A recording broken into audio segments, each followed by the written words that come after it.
Olá, mensageiros da verdade, tudo bem com vocês? Resolvi fazer um vídeo aqui para ficar mais completo a respeito de Deus. Uma verdade sobre Deus é que Deus é criador. Então você vai aqui em Gênesis, capítulo 1, versículo 1, e você vai colorir de azul. E esta é uma verdade sobre Deus, que Deus é criador. E agora nós vamos para João 14. João capítulo 1. João capítulo 1 está escrito assim, ó. Você vai usar então, está falando a respeito de Jesus, e a respeito de Jesus nós usamos o vermelho, lembra? No princípio era o Verbo, e o Verbo estava com Deus, e o Verbo era Deus. E daí aqui embaixo, no versículo 14, está escrito assim, ó. E o Verbo se fez carne, né? E habitou entre nós, e vimos a sua glória, como a glória do unigênito do Pai. Então você vai colorir aqui. Então o Verbo, ele se fez carne e habitou entre nós, né?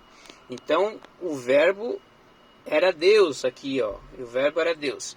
Então nós podemos voltar aqui no início, né?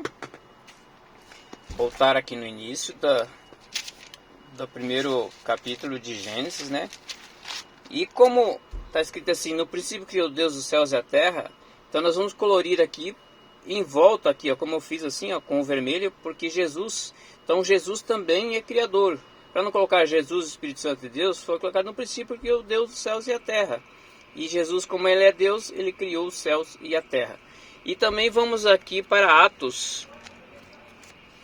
Atos aqui, vamos achar aqui. Atos é uma parte da Bíblia onde fala sobre Ananias e Safira. E está dizendo aqui, ó. Disse Ananias, então Pedro a Ananias: por que encheu Satanás o teu coração para que mentisses ao Espírito Santo e retivesse parte do preço da herdade? Guardando-a não ficaria para ti, e vendida não estava em teu poder? Por que formaste este desígnio em teu coração? Não mentiste aos homens, mas mentistes a Deus.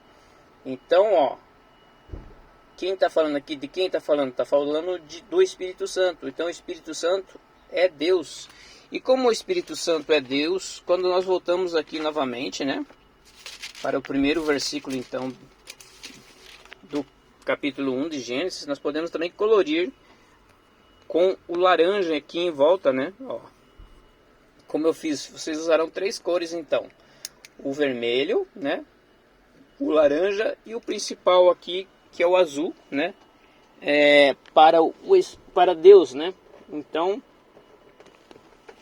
foi Deus quem criou os céus e a terra, foi Jesus quem criou os céus e a terra, e foi o Espírito Santo. E vocês vão usar então essas três cores, né? Porque Deus criou os céus e a terra, Jesus criou e o Espírito criaram, né, os céus e a terra. Juntamente os três, né, criaram os céus e a terra, né? Fazendo aqui Pai, Filho e Espírito Santo agiram mutuamente na criação dos céus e da terra. Amém, pessoal? E lembre-se, Jesus te ama e eu também. Um grande abraço, pessoal. Fica com Deus.